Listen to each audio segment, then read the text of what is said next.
Isabel felt her world collapse when the doctor said metastatic breast cancer. At 32, with a promising career as a jazz and blues singer, everything seemed over. She remembered her grandmother's words from the family's small town in Ohio. "It's many times you don't understand why you're suffering like this." Now, more than ever, that phrase echoed in her mind. Her greatest fear wasn't death, but losing her voice, the instrument that had always defined her. The owner of the Blue Note Club, where she was the headline act, tried to comfort her. "You'll be back, Isabel. Have faith in the Lord." But in his eyes, she saw the truth nobody dared speak. Aggressive chemotherapy treatments could destroy her vocal cords forever. On her first day of chemotherapy at New York Presbyterian Hospital, she met Edward, a 70-year-old retired pianist being treated for leukemia. He played the piano in the waiting room, his arthritic hands still holding the elegance of someone who'd spent his life on stage. "Why do you still play here?" Isabel asked, as the foreneedle found her vein. "Because music is my prayer," he replied softly. "And when I have no words, the keys speak for me." Weeks turned into months of suffering Isabel never imagined possible. Chemotherapy burned through her body, and the hair that had always been her trademark, long, dark, and wavy, fell out in clumps. The worst part was waking each morning and trying to sing, only to discover her voice had been reduced to a rough whisper. "If it seems like God has forgotten you and stopped loving you," she wrote in her journal one particularly difficult night, "today I felt that way, abandoned, forgotten, alone in the dark." It was then that Edward made an unexpected proposal. "Come to my apartment tomorrow. I want to show you something." Reluctantly, she agreed. Edward's Upper West Side apartment was small, filled with sheet music and yellowed photographs of past performances. In the center of the living room stood a surprisingly well-preserved grand piano. "My wife Catherine," he said, pointing to a photograph near a simple cross. "Passed away 10 years ago from ovarian cancer. When she left, I almost gave up music. But then, I understood that everything happens for a reason, and God knows what's best." He sat at the piano and began playing a melody Isabel immediately recognized, "Amazing Grace." It was the same song she was scheduled to perform at the Blue Note, had life followed its planned course. "Why that song?" she asked, her voice breaking. "Because Catherine loved your voice. She came to all your shows. She said you sang like heaven and blessed you." Inspired by Edward, Isabel began visiting the pediatric ward. There she met Sophia, an 8-year-old with leukemia who loved to draw. The connection was immediate. "Are you the music lady?" Sophia asked, showing a drawing of a songbird. "I used to be," Isabel replied bitterly. "My grandma says God always hears our voice, even when we can't speak." The simplicity of the child's faith moved Isabel. She began visiting regularly, bringing coloring books. And sometimes Edward would join them with his guitar, playing soft melodies that comforted the children. On a particularly difficult day, when Isabel received news the cancer had spread to her lungs, she found Sophia drawing birds with broken wings being healed by luminous hands. "That's you," the girl explained. "God is fixing your wings so you can fly again. Even if you don't understand why. Wait on the Lord," Isabel repeated to herself that night as tears wet her face. For the first time, those words didn't sound empty. Harsh New York winter arrived. Isabel could no longer sing a single note, and pain had become her constant companion.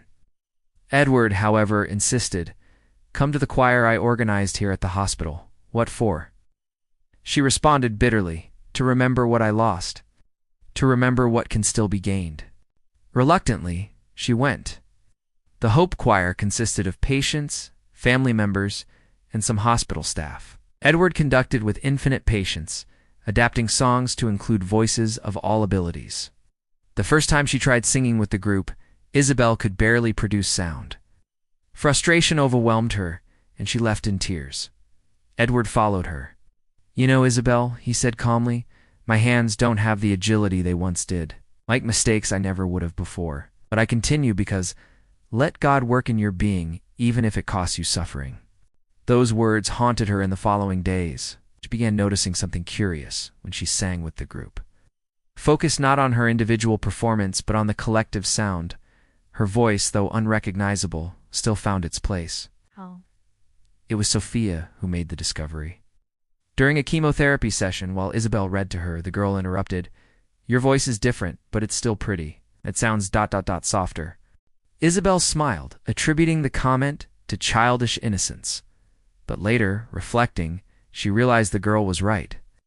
Her voice wasn't the same, deeper, less powerful, but it had a new quality, an emotional resonance it hadn't possessed before. Edward noticed the same thing. Your voice lost range but gained soul, he observed after a rehearsal. Before you sang technically perfect, you sing with truth.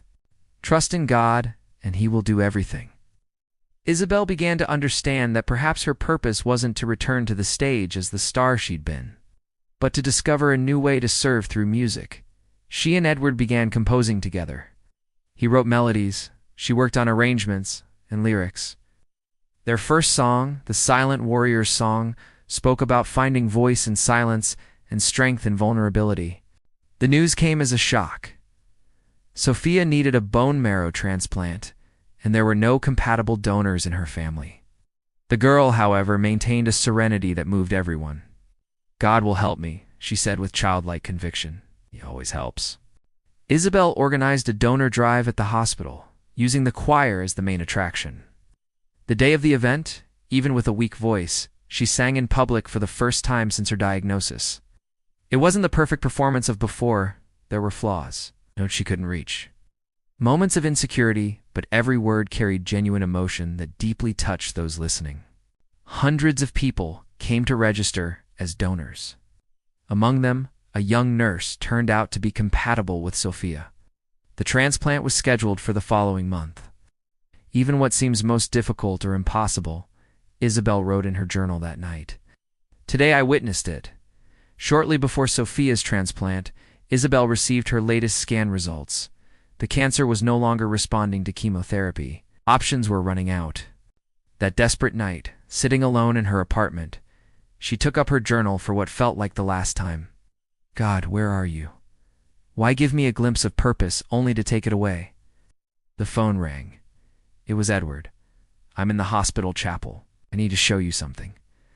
Though unwilling, she went. Edward was at the piano, sheet music scattered around him. I composed a new song for you, he said, based on the words we repeat so often. He began to play, and the melody was so moving, Isabel felt tears flowing uncontrollably. It was a song about pain transformed into hope, about loss making space for new beginnings. God can do it. God can make it happen, Edward hummed softly. This doesn't mean He'll spare us pain, Isabel. It means He'll give us strength to transform it into something beautiful. On the day of Sophia's transplant, Isabel made a promise. If the girl survived, she would dedicate the rest of her life, however long or short, to using her music to comfort others who suffer. The procedure succeeded. While Sophia recovered, Isabel began working on a project that had matured in her mind, an album of songs for people undergoing medical treatment, featuring real voices of patients, family members, and caregivers. Edward became her main collaborator. Together, they adapted classic songs and composed new ones, always aiming to bring comfort. Isabel's voice, now with its softer, more vulnerable tone, proved perfect for this new genre. The owner of the Blue Note Club heard about the project and made a generous donation. Your voice found its true mission, he said after hearing the demos. Before you entertained us, now you transform us. 1 year after her diagnosis, Isabel recorded her last song, not because she planned to die, because she'd come to understand that every song should be treated as if it were the last. She chose to record in the hospital itself, in the same hallway where she'd met Edward.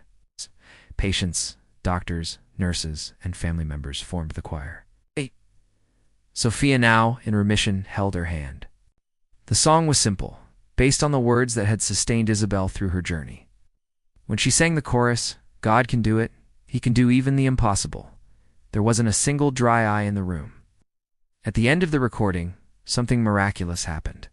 Isabel realized she was hitting notes she hadn't been able to sing for months. Her voice wasn't healed. The damage from chemotherapy was permanent, but it had found a new path, a new resonance. Today, 5 years later, Isabel still lives with cancer, chronic condition she manages with ongoing treatments.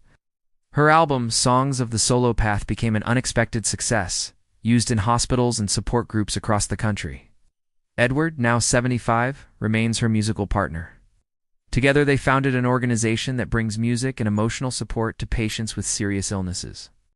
Sophia, now 13, volunteers with the program using her drawings to illustrate the stories behind the songs. At a recent event, someone asked Isabel if she regretted not returning to the jazz stage. "God didn't give me the cure I asked for," she replied with a serene smile. "He gave me something better, a purpose. I learned that many times we don't understand why we suffer, but if we trust, He will transform our pain into something more beautiful than we could imagine." And then to close, she sang not with the powerful voice of before, but with the true voice she'd found in the Valley of Shadows. And in that moment, everyone listening knew they were witnessing something rarer and more precious than technical perfection. They were witnessing the transformative grace born when we surrender our suffering into God's hands and let Him work, confident that He can do even what seems impossible.